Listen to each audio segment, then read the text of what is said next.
Continuamos transitando una pandemia que para nada está superada, sino que todavía existen casos, inclusive en algunos países ha recrudecido la misma. Surge ahora una enfermedad que no es nueva, pero que sí es nueva en estas latitudes. Vamos a hablar a continuación con la doctora Ana Rovira acerca de la viruela del mono, una enfermedad que está en el comentario de todo el ámbito médico y lo que tiene que ver con la Organización Mundial de la Salud.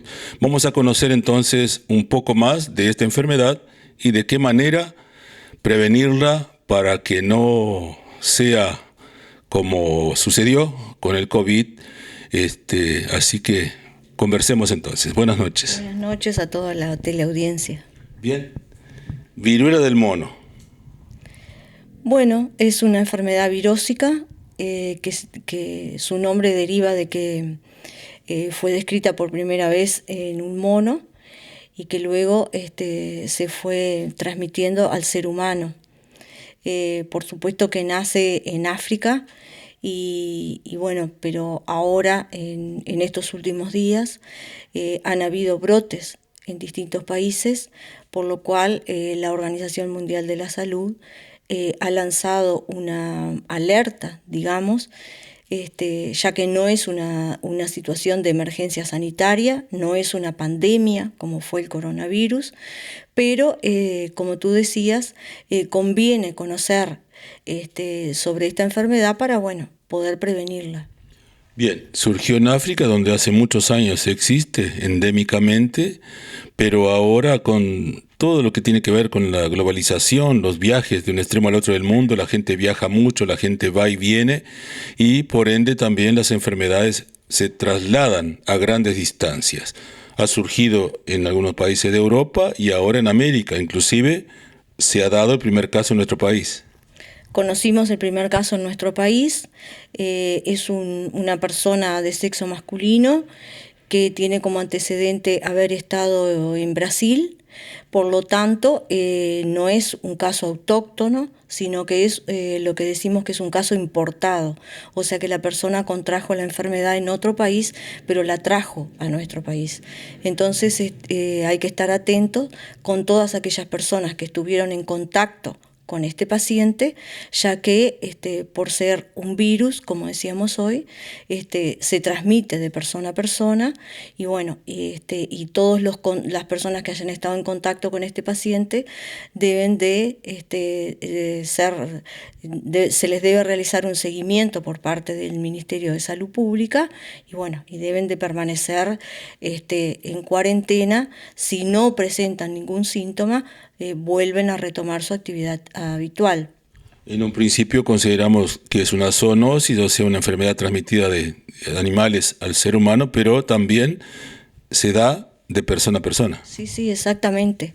La diferencia con el coronavirus, ya que tú mencionaste y estamos en una situación de salida de la pandemia que no está 100% resuelto, pero la diferencia es de que no es es una infección virósica, como decíamos, pero el principal contagio no es a través de la vía respiratoria, sino que es a través de un contacto estrecho, fundamentalmente a través de la piel, de las lesiones que produce, o de otro tipo de secreciones, como puede ser la sangre, en el contacto sexual, y requiere entonces un contacto más estrecho, lo cual no significa que no debamos de estar atentos igual a esto y conocer. Creo que el objetivo de la charla de hoy es poder transmitir algo de esta enfermedad para que todos vayamos conociendo en qué consiste, cómo se transmite, cuáles son los síntomas, cuáles son las medidas preventivas. Bien, hablemos entonces de los síntomas. Bueno, los síntomas, como todas las virosis, comienzan con decaimiento, dolores musculares, fiebre. En una segunda etapa, luego de 2 o 3 días de estos síntomas, es cuando aparecen las lesiones en la piel, que es lo que orienta el diagnóstico. tanto las lesiones en la piel como el antecedente epidemiológico, o sea que en este momento por lo menos que el paciente haya estado fuera del país y que pueda haber contraído la enfermedad en otro país. Frente a esto, bueno, el paciente, tenemos que estar atentos nosotros y todo el equipo de salud, de que el paciente con estos síntomas y que presente lesiones en la piel, que son lesiones también bastante características, porque empieza como una pústula, digamos, como un grano para que se entienda, luego se transforma en una lesión ampollosa, donde se concentra el virus, ¿verdad? Porque la ampolla se rompe y se forma una costra, que es la cascarita, que recién en el momento que cae se considera que ya no sería contagioso. Pero eso transcurre durante muchos días porque la enfermedad en principio tiene un periodo de incubación bastante largo, que puede ser entre 5 días hasta 21 días. Y luego, la mayoría de las veces es un promedio de 14 días de periodo de incubación. Luego aparecen los síntomas y hasta que se resuelve la enfermedad también completa casi siempre como un mes. O sea que podemos decir que es una enfermedad larga y el paciente va a tener que permanecer aislado mientras esas lesiones sean contagiosas, como decíamos. Si bien no es una enfermedad muy grave, puede llevar a la muerte. Bueno, no tiene un grado de gravedad importante, digamos, en personas sanas, que no tienen comorbilidades. Hay que estar atento con las personas que son inmunodeprimidas, o sea, que tienen alterado su sistema de defensa por algún motivo, los pacientes trasplantados, los pacientes neoplásicos que están recibiendo tratamiento, bueno, ese tipo de pacientes que son inmunodeprimidos, o sea, tienen, como decíamos hoy, más posibilidades de que si contraen esta enfermedad presenten alguna complicación. Bien, en cuanto a la forma de evitar la enfermedad. Bueno, por supuesto que como decíamos hoy, es el contacto directo. Entonces, frente a la posibilidad de que haya una persona que pueda transmitir la enfermedad, por supuesto que en primer lugar, como siempre, las medidas higiénicas, ¿verdad? El lavado de mano, el uso del alcohol en gel, se repite un poco lo que ya veníamos acostumbrados. De pronto no tanto el uso del tapabocas, sino es en espacios cerrados y en contacto directo. Pero bueno, hay que tener en cuenta que también se puede transmitir de esa manera, por vía respiratoria.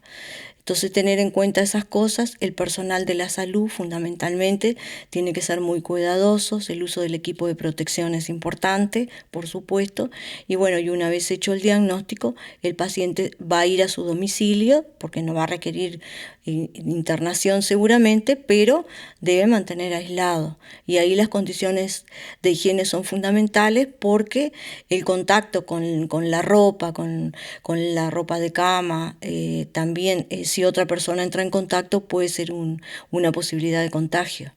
¿Qué sucede con la vacuna antivariólica que la mayoría de las personas la tenemos? La tenemos, pero como se había erradicado la viruela en general, no esta, pero la viruela, hace muchos años que tampoco no recibimos esa vacuna. Específicamente para esta enfermedad existe una vacuna, pero por lo que sabemos hasta ahora, se usaría justamente en personas que tienen, como decíamos hoy, probabilidades de que la infección pueda provocarle complicaciones. Seguramente no va a ser una vacunación masiva, pero la vacuna existe. Bien, así que la prevención, como siempre, en estas enfermedades, el cuidado, la higiene y ojalá que no sucedan otros casos en nuestro país. Sí, pero una cosa importante para transmitir es que tenemos que pensar que pueden aparecer otros casos y que podemos estar en contacto con esas personas. No solo el equipo de salud, sabemos que acá se viaja mucho a Brasil, las fronteras están abiertas, entonces no pensar que como es una enfermedad rara, digamos, no nos va a tocar. Entonces, estar atentos, tener la información, estar expectante a cómo se va desarrollando, porque también nosotros damos una información primaria que es lo que tenemos acceso, porque recién estamos entrando en el conocimiento de esta enfermedad. O sea que tal vez dentro de unos días se pueda manejar otro tipo de información. Exactamente. Todo muy cambiante, en la medicina no hay nada estático. Exacto, entonces, pero lo primero es tener información y nunca pensar que no nos va a pasar. Tenemos la experiencia del coronavirus que llegó muy rápido y nos costó muchísimo y aún vemos secuelas en pacientes que tuvieron esa enfermedad y bueno, queremos evitar que pasen cosas similares. Perfectamente. Muchas gracias. Bueno, igualmente.